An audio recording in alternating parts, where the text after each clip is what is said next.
উপহার বা হাদিয়া পাইতে কার না ভালো লাগে? আর সেটা যদি হয় ছোট বয়স থেকেই তখন তো আর কথাই নেই। কারণ ছোটবেলা থেকেই একটা ছেলে বা মেয়ের ব্রেইন ডেভেলপ হয়। সো সেই বয়সে সে যে জিনিসটা দেখে, যে জিনিসটা করে সেটা থেকে সে অভিজ্ঞতা, শিক্ষা সবকিছুই লাভ করে। তো হ্যালো ভিউয়ার্স, আসসালামু আলাইকুম। কেমন আছেন সবাই? আশা করছি সবাই ভালো আছেন। তো আপনাদের জন্য নতুন একটি ফ্লোরাল ভিডিও নিয়ে চলে আসছি।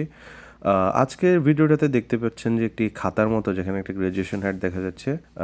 এটা মূলত একটা আর্ট পেপার সম্বলিত খাতা যেখানে কিছু ছবি আছে, কিছু ডায়াগ্রাম আছে। এটার উপর হাত বুলিয়ে বুলিয়ে বা কলম ঘুরিয়ে ঘুরিয়ে বাচ্চারা আর্ট করতে শিখে বা শিখবে। আমাদের দেশের মতো আদর্শ লিপির মধ্যেই সীমাবদ্ধ থাকে না এরা। ছোটবেলা থেকে উপহার লেনদেন বা পাওয়া নেওয়া এই জিনিসগুলোর সাথে তারা অনেক বেশি সংশ্লিষ্ট থাকে, যার কারণে তারা বাস্তব জীবনে অনেক বেশি অনুপ্রাণিত হয়, অনেক বেশি শিখতে পারে। তো কেমন হলো ভিডিওটা জানাতে ভুলবেন না, শেয়ার করে সবাইকে দেখার সুযোগ করে দিবেন বলে আমি প্রত্যাশা করছি। আসসালামু আলাইকুম।